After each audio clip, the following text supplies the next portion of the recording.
After his interview with Pierre in Moscow, Prince Andrew went to Petersburg, on business as he told his family, but really to meet Anatole Kuragin, whom he felt it necessary to encounter. On reaching Petersburg he inquired for Kuragin, but the latter had already left the city. Pierre had warned his brother-in-law that Prince Andrew was on his track. Anatole Kuragin promptly obtained an appointment from the Minister of War and went to join the army in Moldavia. While in Petersburg, Prince Andrew met Kutuzov, his former commander, who was always well disposed toward him. And Kutuzov suggested that he should accompany him to the army in Moldavia, to which the old general had been appointed commander-in-chief. So Prince Andrew, having received an appointment on the headquarters staff, left for Turkey. Prince Andrew did not think it proper to write and challenge Kuragin. He thought that if he challenged him without some fresh cause it might compromise the young Countess Rostova, and so he wanted to meet Kuragin personally in order to find a fresh pretext for a duel. But he again failed to meet Kuragin in Turkey, for soon after Prince Andrew arrived, the latter returned to Russia. In a new country, amid new conditions, Prince Andrew found life easier to bear. After his betrothed had broken faith with him, which he felt the more acutely the more he tried to conceal its effects, the surroundings in which he had been happy became trying to him. And the freedom and independence he had once prized so highly were still more so. Not only could he no longer think the thoughts that had first come to him as he lay gazing at the sky on the field of Austerlitz and had later enlarged upon with Pierre, and which had filled his solitude at Bogucharovo and then in Switzerland and Rome, but he even dreaded to recall them and the bright and boundless horizons they had revealed. He was now concerned only with the nearest practical matters unrelated to his past interests, and he seized on these the more eagerly the more those past interests were closed to him. It was as if that lofty, infinite canopy of heaven that had once towered above him had suddenly turned into a low, solid vault that weighed him down, in which all was clear, but nothing eternal or mysterious. Of the activities that presented themselves to him, army service was the simplest and most familiar. As a general on duty on Kutuzov's staff, he applied himself to business with zeal and perseverance and surprised Kutuzov by his willingness and accuracy in work. Not having found Kuragin in Turkey, Prince Andrew did not think it necessary to rush back to Russia after him. But all the same he knew that however long it might be before he met Kuragin, despite his contempt for him and despite all the proofs he deduced to convince himself that it was not worth stooping to a conflict with him, he knew that when he did meet him he would not be able to resist calling him out, any more than a ravenous man can help snatching at food. And the consciousness that the insult was not yet avenged, that his rancor was still unspent, weighed on his heart and poisoned the artificial tranquility which he managed to obtain in Turkey by means of restless, plodding, and rather vainglorious and ambitious activity. In the year 1812, when news of the war with Napoleon reached Bucharest, where Kutuzov had been living for 2 months, passing his days and nights with a Wallachian woman, Prince Andrew asked Kutuzov to transfer him to the Western Army. Kutuzov, who was already weary of Bolkonsky's activity which seemed to reproach his own idleness, very readily let him go and gave him a mission to Barclay de Tolly. Before joining the Western Army, which was then, in May, encamped at Drissa, Prince Andrew visited Bald Hills, which was directly on his way, being only 2 miles off the Smolensk high road. During the last 3 years there had been so many changes in his life, he had thought, felt, and seen so much, having traveled both in the East and the West, that on reaching Bald Hills it struck him as strange and unexpected to find the way of life there unchanged and still the same in every detail. He entered through the gates with their stone pillars and drove up the avenue leading to the house as if he were entering an enchanted, sleeping castle. The same old stateliness, the same cleanliness, the same stillness reigned there, and inside there was the same furniture, the same walls, sounds, and smell, and the same timid faces, only somewhat older. Princess Mary was still the same timid, plain maiden, getting on in years, uselessly and joylessly passing the best years of her life in fear and constant suffering. Mademoiselle Bourrienne was the same coquettish, self-satisfied girl, enjoying every moment of her existence and full of joyous hopes for the future. She had merely become more self-confident, Prince Andrew thought. Desals, the tutor he had brought from Switzerland, was wearing a coat of Russian cut and talking broken Russian to the servants, but was still the same narrowly intelligent, conscientious, and pedantic preceptor. The old prince had changed in appearance only by the loss of a tooth, which left a noticeable gap on one side of his mouth. In character he was the same as ever, only showing still more irritability and skepticism as to what was happening in the world. Little Nicholas alone had changed.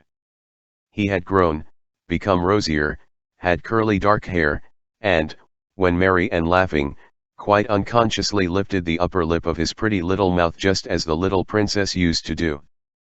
He alone did not obey the law of immutability in the enchanted, sleeping castle. But though externally all remained as of old, the inner relations of all these people had changed since Prince Andrew had seen them last. The household was divided into two alien and hostile camps, who changed their habits for his sake and only met because he was there. To the one camp belonged the old prince, Mademoiselle Bourrienne, and the architect. To the other Princess Mary, Desals, little Nicholas, and all the old nurses and maids. During his stay at Bald Hills all the family dined together, but they were ill at ease and Prince Andrew felt that he was a visitor for whose sake an exception was being made and that his presence made them all feel awkward. Involuntarily feeling this at dinner on the first day, he was taciturn, and the old prince noticing this also became morosely dumb and retired to his apartments directly after dinner. In the evening, when Prince Andrew went to him and, trying to rouse him, began to tell him of the young Count Kamensky's campaign, the old prince began unexpectedly to talk about Princess Mary, blaming her for her superstitions and her dislike of Mademoiselle Bourrienne, who, he said, was the only person really attached to him. The old prince said that if he was ill it was only because of Princess Mary.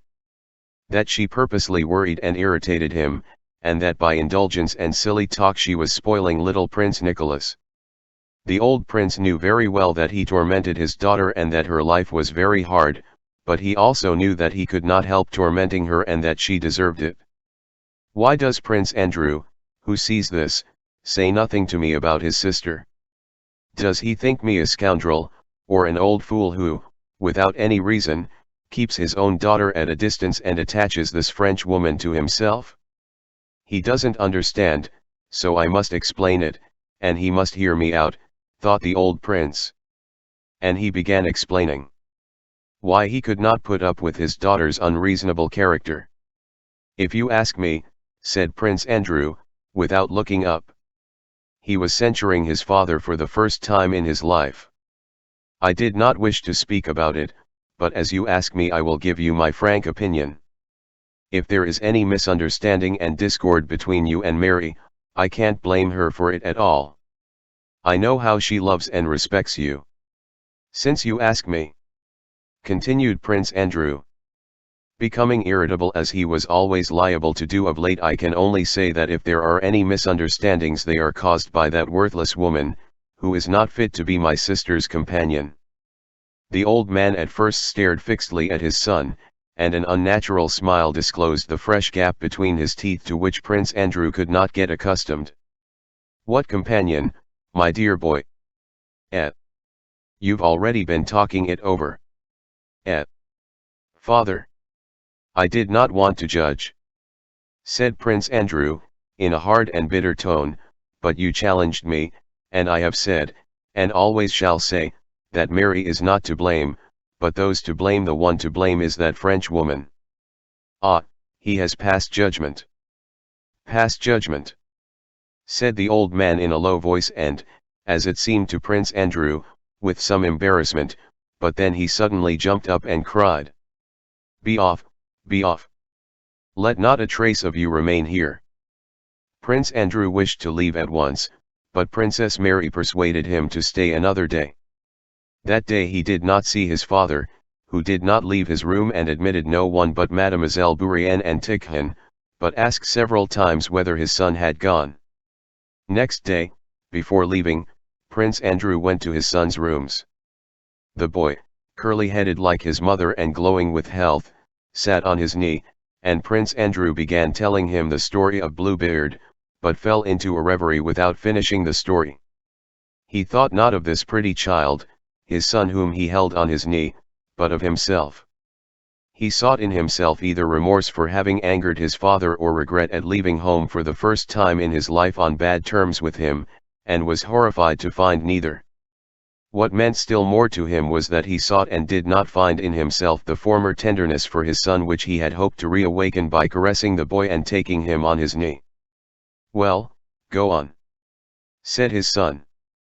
Prince Andrew, without replying, put him down from his knee and went out of the room.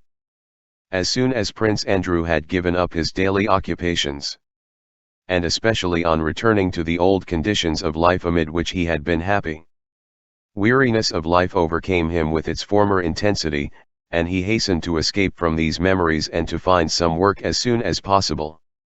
"So you've decided to go, Andrew?" asked his sister. "Thank God that I can," replied Prince Andrew. "I am very sorry you can't." "Why do you say that?" replied Princess Mary. "Why do you say that, when you are going to this terrible war, and he is so old? Mademoiselle Bourienne says he has been asking about you." As soon as she began to speak of that, her lips trembled and her tears began to fall. Prince Andrew turned away and began pacing the room. "Ah, my God! My God! When one thinks who and what trash can cause people misery," he said with a molly goodnighty that alarmed Princess Mary. She understood that when speaking of trash he referred not only to Mademoiselle Bourienne, the cause of her misery, but also to the man who had ruined his own happiness. "Andrew, one thing I beg, I entreat of you," she said, touching his elbow and looking at him with eyes that shone through her tears. "I understand you." She looked down. "Don't imagine that sorrow is the work of men. Men are his tools." She looked a little above Prince Andrew's head with the confident, accustomed look with which one looks at the place where a familiar portrait hangs. "Sorrow is sent by him, not by men. Men are his instruments, they are not to blame. If you think someone has wronged you, forget it, and forgive. We have no right to punish. And then you will know the happiness of forgiving. If I were a woman I would do so, Mary. That is a woman's virtue. But a man should not and cannot forgive and forget," he replied, and though till that moment he had not been thinking of Kuragin, all his unexpended anger suddenly swelled up in his heart. "If Mary is already persuading me forgive, it means that I ought long ago to have punished him," he thought. And giving her no further reply, he began thinking of the glad vindictive moment when he would meet Kuragin, who he knew was now in the army. Princess Mary begged him to stay one day more, saying that she knew how unhappy her father would be if Andrew left without being reconciled to him. But Prince Andrew replied that he would probably soon be back again from the army and would certainly write to his father. But that the longer he stayed now the more embittered their differences would become. "Goodbye, Andrew. Remember that misfortunes come from God, and men are never to blame," were the last words he heard from his sister when he took leave of her. Then it must be so, thought Prince Andrew as he drove out of the avenue from the house at Bald Hills. She, poor innocent creature, is left to be victimized by an old man who has outlived his wits. The old man feels he is guilty, but cannot change himself. My boy is growing up and rejoices in life, in which like everybody else he will deceive or be deceived. And I am off to the army. Why? I myself don't know. I want to meet that man whom I despise, so as to give him a chance to kill and laugh at me. These conditions of life had been the same before, but then they were all connected, while now they had all tumbled to pieces. Only senseless things, lacking coherence, presented themselves one after another to Prince Andrew's mind.